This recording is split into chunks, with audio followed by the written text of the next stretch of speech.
Hello बच्चों, चलिए प्रश्न को देखते हैं। प्रश्न है, कैसे प्राप्त करोगे एसिटिक अम्ल से मेथिल एल्कोहल। तो देखिए बच्चों, यहाँ पर बात करें प्रश्न की मुख्य अवधारणा की।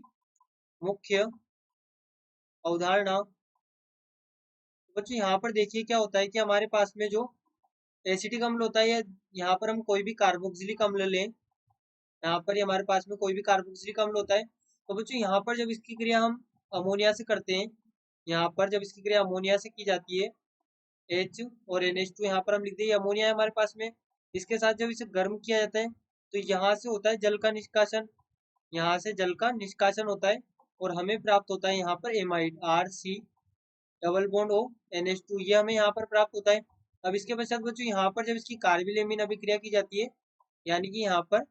इसकी जब क्रिया की जाती है Br2 प्लस KOH से, Br2 प्लस और KOH से, तो यहाँ पर हमें प्राप्त होता है R NH2 यानी कि एमीन। इसके पश्चात एमीन की क्रिया जब HNO2 से की जाती है एंड नाइट्रस अम्ल से की जाती है, तो ये यहाँ पर एल्कोहल में परिवर्तित हो जाता है। देखिए यहाँ पर ये क्रिया किस प्रकार से होती है। सबसे पहले तो यहाँ पर जो एसिटिक अम्ल होगा CH3C डबल OH, ये यहाँ पर बच्चों अमोनिया से क्रिया करेगा। NH2 HNH2 ये अमोनिया है हमारे पास में, NH3 यहाँ पर ये इससे क्रिया करके जल का निष्कासन करेगा। यहाँ पर जल का निष्कासन होगा तो -H2O, और यहाँ पर ये निर्मित करेगा एसिटेमाइड यानी कि CH3C double bond O NH2। अब बच्चों यहाँ पर देखिए, जो हमारे पास में एसिटेमाइड होगा CH3C double bond O NH2, ये यहाँ पर जब क्रिया करता है Br2 प्लस KOH से, तो यहाँ पर हमने 4KOH लिखा था यहाँ पर, तो यहाँ पर जब पहले Br2 प्लस KOH से क्रिया करता है तो यहाँ पर निर्मित करता है CH3C double bond O NH Br plus KBr, और यहाँ पर जल का अणु। इसके पश्चात बच्चों यहाँ पर ये क्या करता है, ये यहाँ पर जब क्रिया करेगा दोबारा से KOH से, तो यहाँ पर हमें प्राप्त होगा CH3C डबल बॉन्ड O, और यहाँ पर ये N, इसे बच्चों यहाँ पर कहा जाता है नाइट्रीन, यहाँ पर इसे नाइट्रीन कहा जाता है। अब बच्चों ये जो नाइट्रीन है मध्यवर्ती स्पीशीज होती है, ये यहाँ पर जब इसका पुनर्व्यवस्थापन होता है, पुनर्व्यवस्थापन,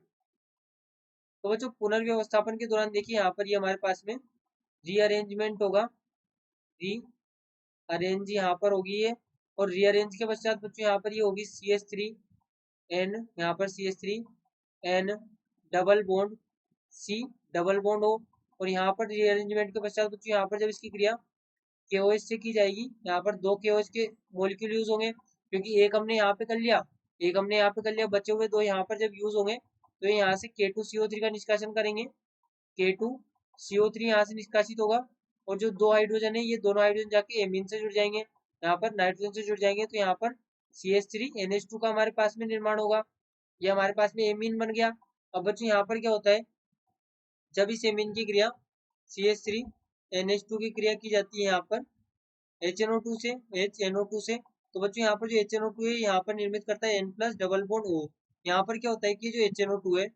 ये HNO2 यहाँ पर इस प्रकार से होता है O, यहाँ पर HON डबल बॉन्ड O। अब बच्चों यहाँ पर क्या होता है कि H प्लस आता है, H प्लस आता है तो यहाँ पर ये ऑक्सीजन पे प्लस ले आता है, तो इससे क्या होता है कि यहाँ से जल निकलता है, यहाँ से जल का अणु बाहर निकलता है, और यहाँ पर साथ में N plus double bond O बाहर निकलता है, तो यहाँ से एक जल का अणु भी साथ में निकलता है। तो यहाँ पर हमारे पास में क्या होता है कि जो नाइट्रोजन है, ये नाइट्रोजन के पास होता है लोन पेयर, तो ये नाइट्रोजन अपना लोन पेयर देता है यहाँ पर N प्लस को यहाँ पर अपना लोन पेयर देता है, और बच्चों यहाँ से ये जो हाइड्रोजन है इसका निष्कासन होता है, तो यहाँ पर -H प्लस। इसके पश्चात क्या होता है कि नाइट्रोजन इससे जुड़ेगा, तो यहाँ पर हमें प्राप्त होगा CH3N, और यहाँ पर N डबल बॉन्ड O,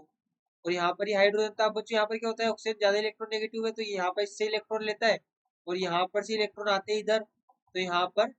जो हाइड्रोजन है ये निष्कासित हो जाता है, तो यहाँ पर वापस से -H प्लस, और ये होता है CH3N डबल बॉन्ड N, और यहाँ पर ये O माइनस। अब बच्चों O माइनस आ गया तो यहाँ पे क्या होता है कि जो H प्लस का निष्कासन हुआ था, ये H प्लस आके वापस से यहाँ पे क्रिया करता है, और ये यहाँ पर बनाता है CH3N डबल बॉन्ड N, और यहाँ पर OH। अब इसके पश्चात जो एक और H प्लस था ये क्रिया करता है, और ये यहाँ पर निर्मित करता है CH3N double bond N OH, और यहाँ पर H प्लस। अब H प्लस आया तो यहाँ पर प्लस आया था ऑक्सीजन पर, अब ऑक्सीजन पर प्लस आया तो यहाँ से H2O बनाकर निकलेगा, H2O बनाकर यहाँ से निष्कासित होगा। इस बॉन्ड के इलेक्ट्रॉन पूरा ये ऑक्सीजन ले जाएगा, तो इस पर यहाँ पर नाइट्रोजन पर प्लस आ जाएगा, N डबल बॉन्ड N, और यहाँ पर ये प्लस। अब यहाँ से इलेक्ट्रॉन आएंगे इस बॉन्ड के ऊपर, तो यहाँ पर क्या होगा, ये यहाँ पर निर्मित करेगा PH3 N, और यहाँ पे प्लस आ जाएगा, और ये ट्रिपल बॉन्ड, और यहाँ पर ये N। अब इससे क्या होगा बच्चों की, ये यहाँ पर नाइट्रोजन होता है N2, अच्छा लिविंग ग्रुप होता है, तो यहाँ पर N2 गैस के रूप में निष्कासित हो जाता है, और यहाँ पर हमें प्राप्त होता है CH3 प्लस। अब वहां पर जो यहाँ पर जो जल निकला था,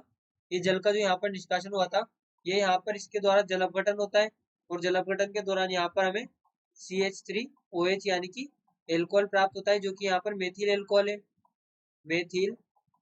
एल्कोहल, मेथिल एल्कोहल है, इससे मेथनॉल भी यहाँ पर कहा जाता है, तो ये मेथिल एल्कोहल हमें यहाँ पर प्राप्त हो जाता है। तो जो ये यहाँ पर हमारे पास में पूरी क्रिया विधि होती है, जिसके द्वारा हम यहाँ पर एसिटिक अम्ल से मेथिल एल्कोहल प्राप्त कर सकते हैं। और अगर शॉर्ट में लिखें तो यहाँ पर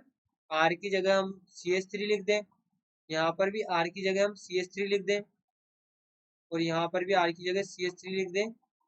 और ये R इसकी जगह भी CH3, तो यहाँ पर ये हमारे पास में मेथिल एल्कोहल हो गया, मेथिल एल्कोहल यहाँ पर ये हमारे पास में हो जाता है, जो कि हमें यहाँ पर प्राप्त होता है एसिटिक अम्ल से। ये यहाँ पर एसिटिक अम्ल से हमें यहाँ पर ये प्राप्त हुआ है। तो बच्चों यहाँ पर हमने एसिटिक अम्ल से मेथिल एल्कोहल की प्राप्ति कर ली। यहाँ पर हमने 3 अभिकर्मकों का प्रयोग किया, पहले अमोनिया के साथ गर्म किया, फिर हमने यहाँ पर Br2+4 की वजह से क्रिया करवाई, उसके पश्चात हमने यहाँ पर नाइट्रस अम्ल से क्रिया करवाई HNO2, यहाँ पर नाइट्रस अम्ल होता है HNO2। बच्चों आशा करते हैं आपको प्रश्न समझ आया होगा। धन्यवाद।